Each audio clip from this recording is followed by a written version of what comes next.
Hello, everybody. This is Angel Ribo with Mindalia TV, and we are here today with Sarah Cledwyn. Sarah is a spiritual guide and healer. She works to hold sacred space for people to come deeply into alignment with their values, authenticity, and gift for the world. And this is Angel Ribo with Mindalia TV. I'm a CEO consultant and international public speaker, and also the founder of Wisdom for Kids. So, Sarah, welcome to Mindalia TV. Thank you very much for being with us today. Oh, thank you for having me, Angel. It's a pleasure. Absolutely. So, what does it take to be a healer, Sarah? Well, healers, especially in my field, we have this idea of the wounded healer. So a healer is someone who has experienced their own wounding and found a way to heal from that wounding so that it turns into a gift of experience and compassion for others who are on their own journey. And how difficult is it to find people who are suffering? Oh, well, that part's not hard at all, unfortunately. I think suffering, is a universal human experience. And so, I can walk out my door or sit down somewhere, and if my intention is to open that energy for that space, I don't have to look for anybody who's suffering. They'll come and sit with me. So in the world, I offer invitations all of the time for people who are suffering or for people who are doing well but feel like they want more than just the well. They want miraculous or amazing or lovely. But people tend to come and tend to turn introspective and start thinking about life in different ways when they're in suffering or when something tragic happens in their lives. And is it very difficult to go from the well to the miraculous? It can be, but it doesn't have to be. So anytime that we're in suffering and in pain, I believe that the only reason we get to those places is because we're disconnected from our life force energy. So our divine connection is weakened or we can't access it in some way. It's always there for us, but if we can't access it, we suffer and we are in pain. So the first thing to do anytime we're experiencing suffering or pain is to give ourselves as much compassion as possible. So this includes acts of radical self-care. It includes turning towards the self and being present with the self. It includes seeking out friends and companions who are non-judgmental, can just hold a space of love and comfort and listening for people. So sometimes when we're really in a hard place, self-care can feel really hard to turn toward ourselves with love and say, ooh, what would feel better for me right now? Sometimes, though, that feels really good and nurturing. So it doesn't have to be difficult, but sometimes it is. And, the practice or the discipline is to do it anyway, to come into a state that relieves suffering. So anything that we can do to nurture ourselves in that state will repair that connection to divine love and bring us to a different place. At Mindalia, we love to, help as many people as possible, as you know, and we thank God we help millions of people that trust us and trust people like you that we're so blessed to have today. What could be like a few tips of radical self-care? What could those things that we could do, like being anywhere, really? Yeah, so it depends on who you are and your circumstances, right? So I can give you an example from this morning. This morning I woke up and I'm in a situation right now where somebody I really love, I'm having some struggle with. And that was, it was really difficult and challenging this morning. And so as I was getting ready for our interview, I was thinking, oh, I really want to be in this space of self-connection, to be present here with you and with the audience today. And so I said, I asked myself the question, what would be better? What would feel better right now? And what it was this morning is I made myself a hot cup of tea and then really tasted it because it was quite delightful. And enjoying the tea didn't leave any room for me to be upset. And I took my dog for a walk in the leaves, and the smell of the leaves right now is, as they're falling and finding their way to the ground, is just this sweet, lovely smell that is comforting for me. So for me, it depended on the answer, right? What would feel even better than this right now? And then that's going to be different for each one of us. But a cup of tea this morning, that's not difficult. I have tea that I like in my cupboard. And to bring myself into that place, the warmth of the cup, allowing myself to taste and enjoy the flavor of that. It seems small, but it actually was really beneficial for me this morning. What were you thinking? What was I thinking? While you were doing that? Well, at first I was thinking, grumble, grumble, grumble. I don't want to make myself some tea right now. Maybe I'll just walk around and just stay in this state. And, you know, it is a discipline. So I said to myself, no, really, I'm going to try the tea. It might help. It might help. And then I proceeded to make that for myself. And this morning I did take a drink of tea and set it down and walk away. And I realized I hadn't tasted it. So I came back and did it again. Because I wasn't present and I wasn't paying attention the first time. So that's not going to work for me for self-care if I'm not present and paying attention. That's a great point. So let's help as many people as possible understanding this concept of being present and why you actually had to do it again. Yeah. Why is it so important, Sarah, that we have to be present to maybe overcome those challenges and this suffering that we have and we feel so frequently? Yes. So the present moment is like this beautiful infinite gift that we've been given. So in any kind of meditation practice that focuses on breath, what we do when we focus on breath is we return to this present moment. We return to the breathing in. In this moment, we're breathing in, and we focus on the breathing out. And this moment that we're breathing out, what it does is help us focus, and it closes the field of our perception a little bit, which sometimes is very helpful. So there's not room in my mind while I'm really savoring and present in the moment of drinking the tea. There is not room in my mind for thoughts of loss, for thoughts of difficulty, for thoughts of suffering, because if I'm completely in that moment, that is all there is right there. And being present like that is a repair and a healing for that sense of connection to the divine. There's, we are going into the end of the month, and we have a huge audience that, they're really working and living on paycheck to paycheck. So that means that they're really asking for, the last days of the month. So I'm trying to just get to a place in which, economic pain yes. is unfortunately very, very present in our society.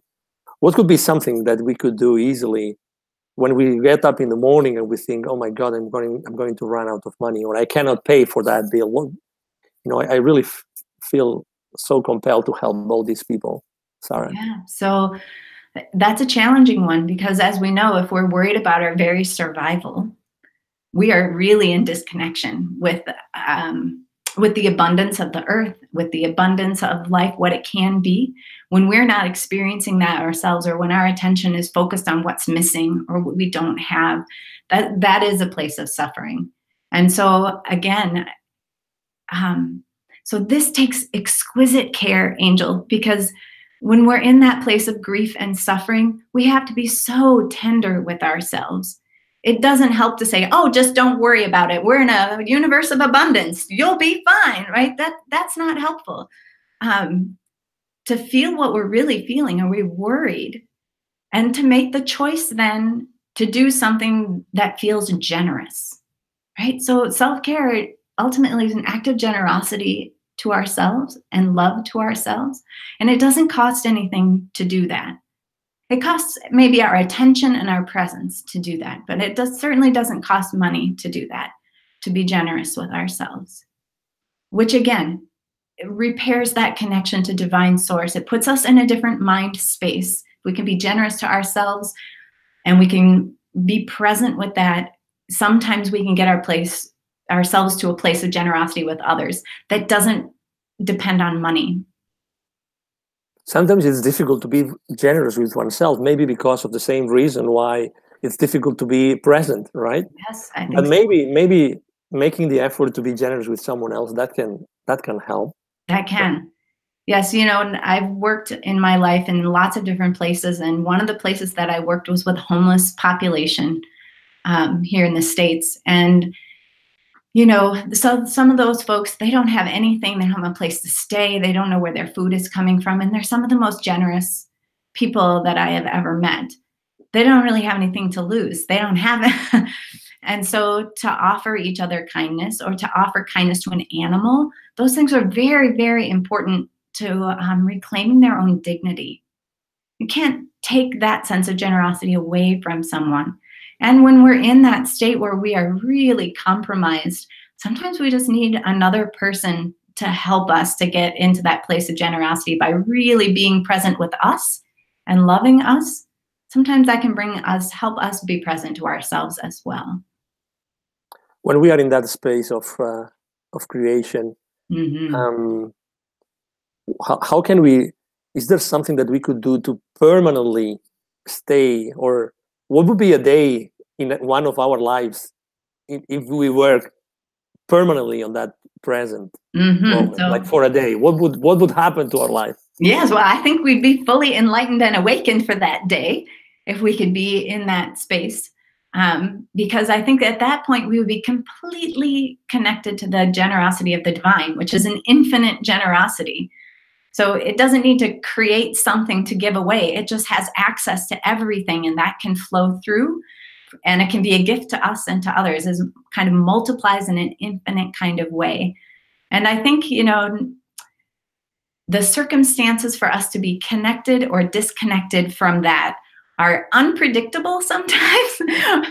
And so what we can do in any given moment is still to be present in the present moment with ourselves, because the divine resides deep within each of us. So when we connect deeply with ourselves, we are connecting with that larger sense of mystery and life force that flows through us. So I think actually that the self-care practice, even that little tiny thing, moves us an inch closer to being in permanent connection with divine source. We keep practicing and practicing. And I think when we encounter difficulty and setbacks and suffering, it's increasing our capacity for love and compassion. It doesn't always feel wonderful to have our capacity increased in that way. But when we turn towards ourselves, and we don't abandon ourselves, when we hold that space of love for ourselves, we are modeling a divine relationship. And when we can do it with ourselves, we're more likely to be able to do it with others in increasing circles. And that can change the entire world. So I don't know, Angel, everybody has, I think, encountered at some point you go either get a coffee or you're paying for your parking or whatever, and the attendant or whoever serving you just has this joyfulness about them that radiates out.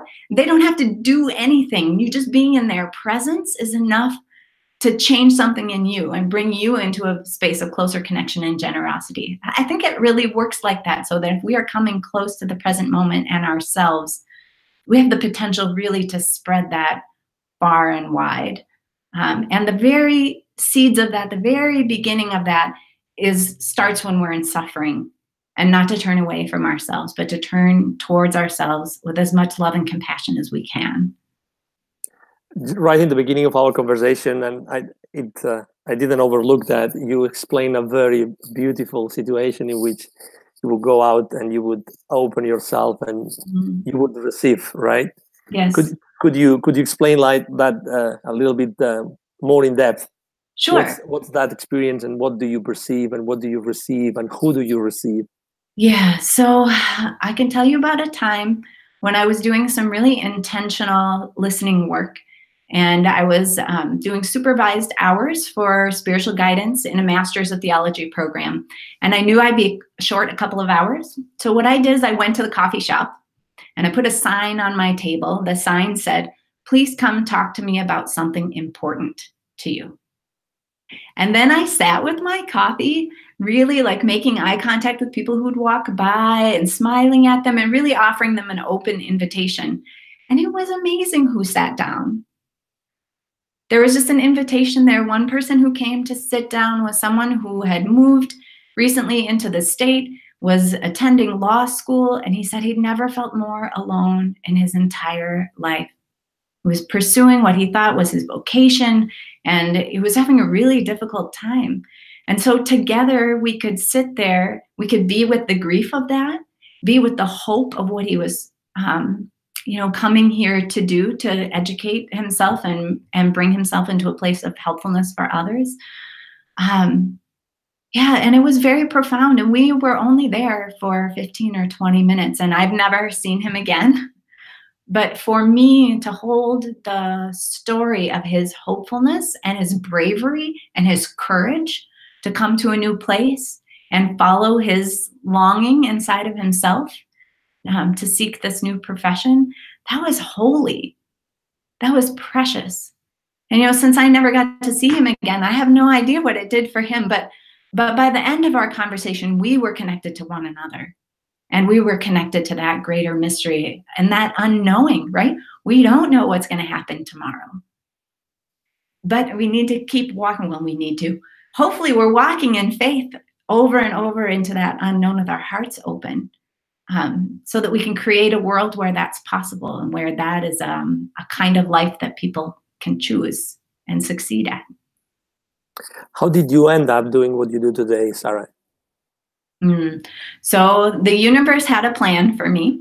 So when people ask me how long I've been doing this work, I say, well, I got a degree in 2012, but I've been doing this work my whole life. So I think at first for me, and if we go back to this wounded healer idea, I think at first for me, listening was a way in which I could distract people from asking me questions about myself, and I could listen to them. But something happened in that space of listening that was really profound. Now, that's not the way I listen to people anymore, as a diversion to myself. I'm more present with myself now, and therefore the listening is much more potent. But this has always been a part of who I am in the world. I had an experience when I was a freshman in high school where one of the janitorial staff of the school, I walked out of swim practice and he was standing in the hallway sweeping, and he turned to me and started talking to me about his experiences in World War II. And what I did was hold a compassionate space of listening for him. Wasn't so skillful when I was, a high school student, and I have practiced and practiced and practiced that skill now so that I can respect and honor the path that people are on for themselves. So I don't have answers for anyone. Everyone contains their own answers inside. And what my listening is for as a tool is so that we can hear what is true for the person sitting with me, so that they can hear their own truth. Because we talk a lot. We don't always listen to ourselves even. And so sometimes the listening space can open a space we can hear ourselves for the first time. We can tune into what's true for us for the first time. And when we have that awareness, we can make conscious choices to act from that place. That's so important. You've used the word hold many times today. And holding needs or requires power. Mm-hmm. Requires power, right? Because in order to be able to hold many different things from many different people, many different experiences, and they might be in pain, they might be suffering. What's the right way to hold that space? Sure. So with freedom, I would say, with really radical respect for the person you're sitting with, because when I tap into my own power, what it is a permission for that other person I'm with to tap into their own power. And what we need in the world is for each of us to be in our own power and our own blessing, so that we can have maximum capacity to co-create a beautiful planet and beautiful relationships with one another. I think at the end of the day, if we could do that, we would totally transform this entire planet.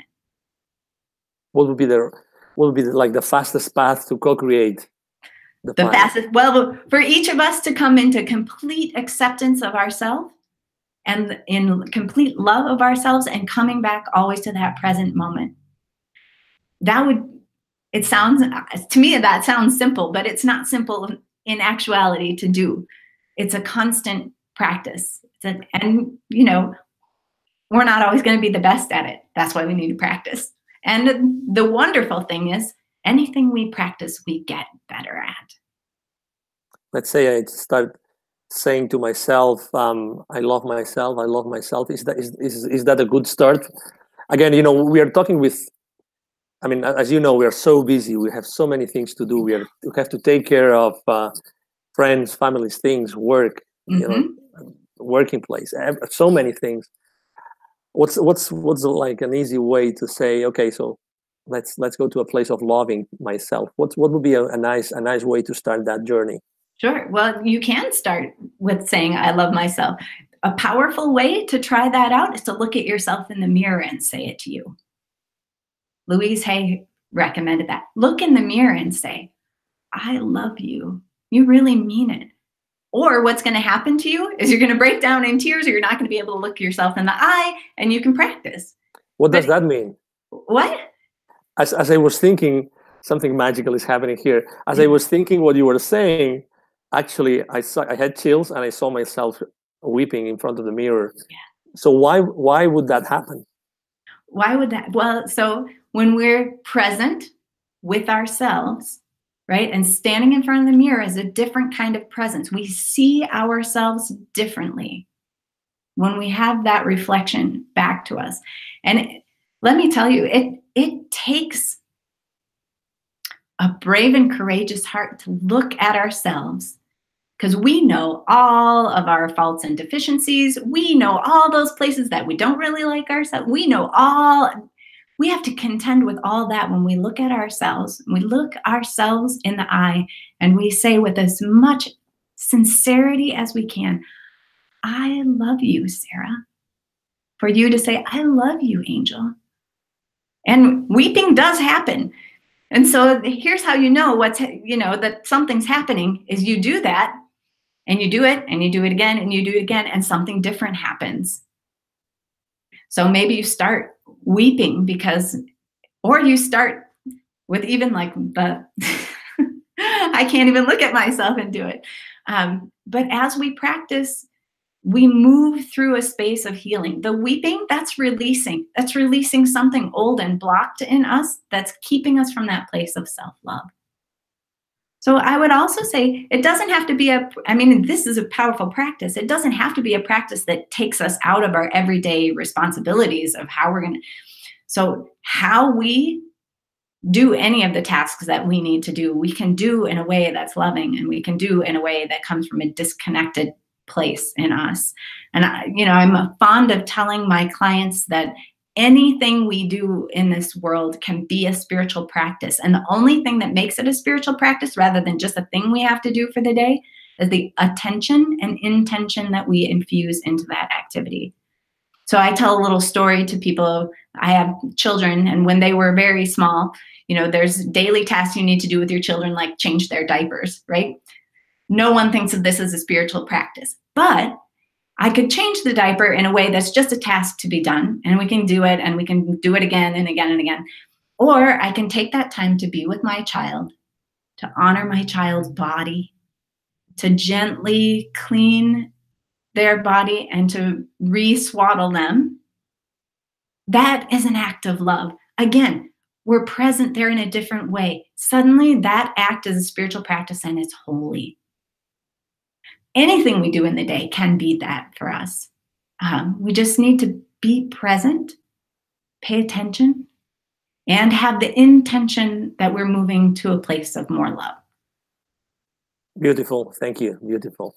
Mm-hmm. What when you are you in the presence of a lot of people that you're trying to help, let's say you are on an event and there's a lot of people in there, are you able to see things? Are you able to feel things? Do you know exactly what you have to say in front of that audience when they are gathering to see you?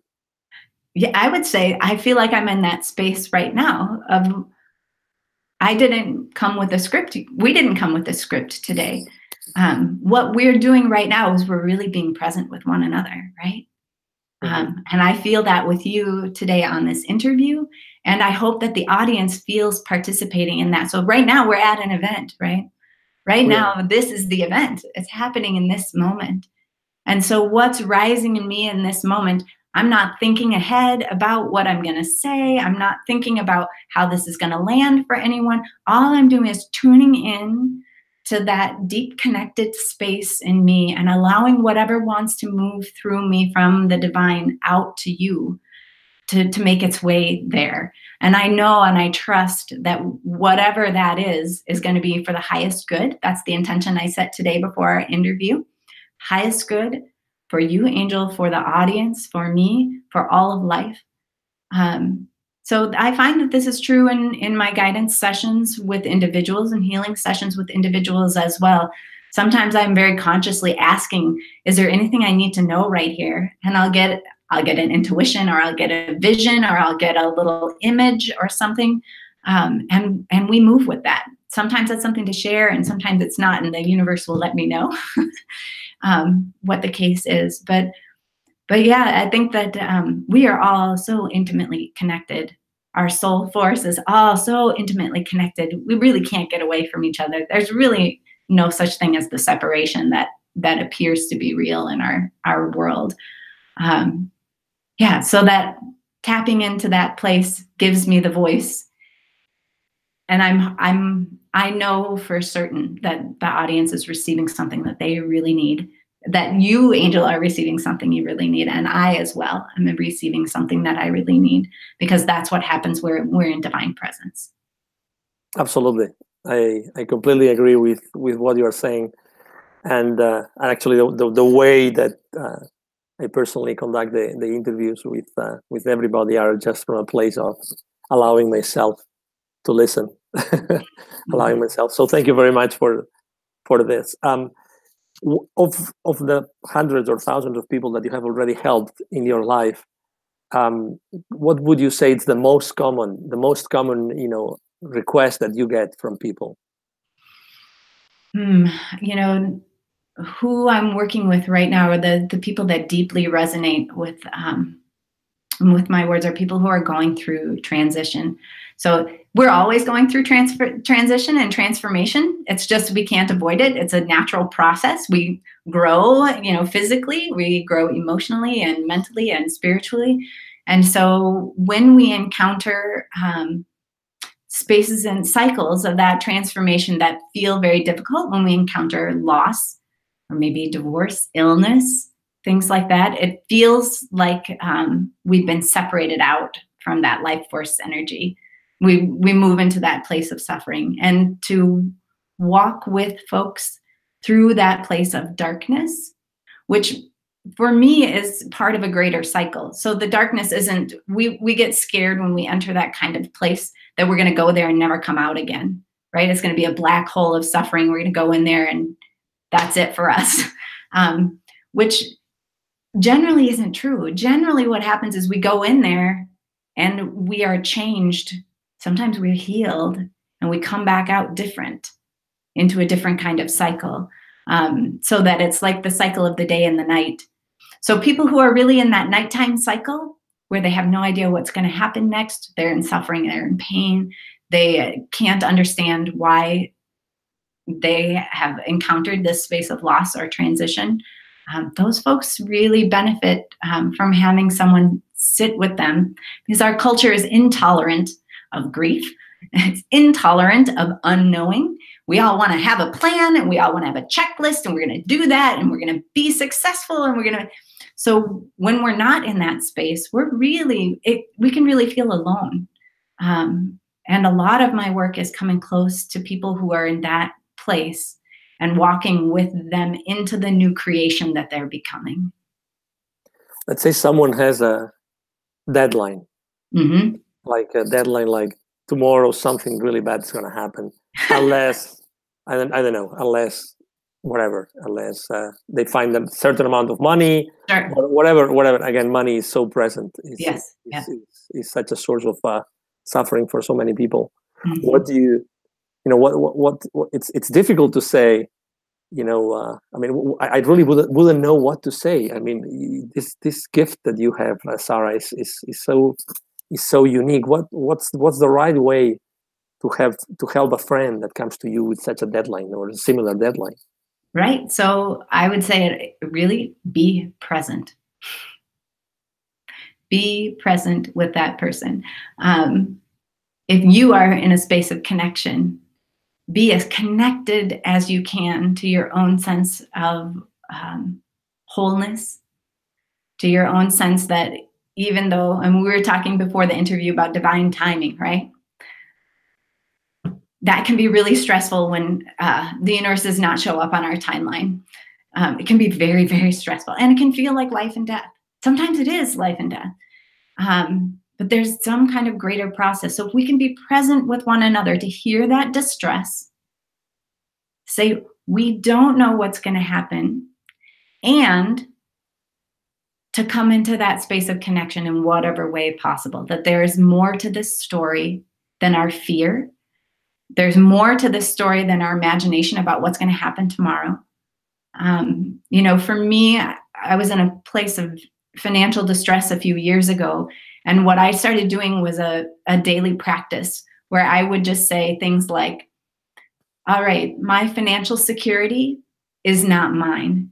It belongs to the universe, and I give it back to the universe. It's a gift for me right now, but I give it back to the universe. And I did that with I was in a very hard space at that. I did that with my children. My children are not mine. They don't belong to me. They belong to the universe, and they're a gift for me right now. I give them back into the hands of the universe, right? That can be really powerful. Can bring us back to that sense that we are supported and we are loved no matter what those external circumstances are. If we can do that, that's fantastic. It's more difficult to do that if we have an idea of God or the divine as some kind of punishing entity out there. It's probably not going to do us very much good if we surrender to that kind of energy. But if we can surrender to love, to that sense of life that wells up and we can't help it. I'm imagining the image of like the flower that grows up through pavement, right? Like that life force is so strong, it breaks the pavement. That's incredible. We all have that. We all have that. And then as well, to come back to that breath. Is everything okay right in this moment? For me, that's always been true. Right in this moment, actually, everything is okay. I'm still breathing. I'm not bleeding. Everything is actually okay. That has given me great hope to just, keep into the next moment and to see what happens, because we don't know what's going to happen. And miraculous things can happen in the next moment, but sometimes we'll miss them if we're really focused on our story of fear and worry. What is actually happening because you touched upon your children, there's a lot of families and there's a lot of moms and dads that watch Mindalia TV. So when you do that, because obviously we try to control the lives of our kids, we try to tell them what to do, we try to protect them, don't do this, don't do that. So much fear that from a place of protection, I don't want my kids to, that they suffer from anything. But we keep on using that these kinds of expressions. When you do that, it's beautiful gesture of give my kids back to the universe. What is actually happening? What is exactly happening when we do that? Yeah, so for me, it's a very humble admission that I have no control over external circumstances. I actually don't. I don't have any control at all. That's a scary place. It's a humbling place. It's a place where the only thing that makes sense to me is love. That's the only thing that makes sense to me, to return to love. whether that's even like a physical act of putting my hands and feet on the ground. It's there, it's supporting me. It's always been there, it's always supporting me. Whether that's a return to the breath, it's a gift that has been given to me millions and millions and millions of times in my lifetime. These things are, they're not mine, but they're a gift for me to use. They're a gift for my children to use at this moment. And I really, I believe in that ground of being, that source that is divine, that is love.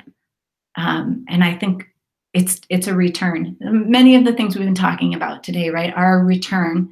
They're a return to our deepest self. They're a return to love. They're a return to the breath. It's a remembering the wholeness of who we have always been, and that we constantly forget. Yeah. So, and I think particularly, I call having children a relentless spiritual growth opportunity, because it's high stakes. It means so much to us, and we'll put ourselves in stretch and risk and learning in a way that we would never do for anyone else on the planet. But we will stretch for our children. We will grow for them. We will open our hearts as wide as possible for them. And so they are profound spiritual teachers, and we can't protect them. We can't, but we can love them and we can be present with them. And that's, again, we're back to the holy. That's holy. If we could live our lives in holiness, we wouldn't need anything else. Everything else would be taken care of in some way. Absolutely. Could you remind the Mindalia TV's audience, or where can they find you? Where can we find you online? Yes. What's the best way to contact you, Sarah? Yes. So my website is growsoul.com. So like you're growing your soul. That's a fantastic way to get in touch with me. If people go to my contact page, I actually have a little transformation cycle and practices that you can use for each phase of transformation that I could give folks as a free gift. So I welcome folks to be in touch, and if I can be of service at all, of course, to let me know. What are you planning to do in your business in the near future? What's next in your business? Well, I'm planning, actually, I just turned 44. And as a celebration of my 44th birthday, I'm doing a 44 days of self-care online retreat. So that starts November 1st. That's very exciting. So we're going to get right into some of the things we've been talking about today. It'll be a daily email with a little reflection and a self-care practice. So it will provide some structure. So if people are not so good at like forging that path for themselves, it gives a lot of support and a community to be in, so that we can share about how those things are going for us and how that practice is going for us. Excellent. Well, thank you very much. We're going to the questions that we have Great. Here for you. So the first one is, do you think your healing abilities are arranged by the divine? Yes. I would say I actually have no healing abilities. I only have my connection to the divine. So healing is, yeah, tapping into that, whatever the divine's doing through me. Yeah, because I don't have enough. I don't have enough of anything by myself on my own, which is silly. There's never on your own. But as a conduit, tapping into that infinite love is the space, is the opportunity for all healing to happen. Excellent. Next question. Can you help with both physical and emotional pain? Yes. In its strict kind of spiritual guidance work, we're talking, but that's energetic as well as just talking. I do hands-on healing work with people who are in my local area, but I do that work distance as well. Our physical bodies, when they are in pain, it's a spiritual pain that has coalesced and distilled into the body. So yes, I do help with physical and emotional pain, because those are all symptoms of disconnection to me.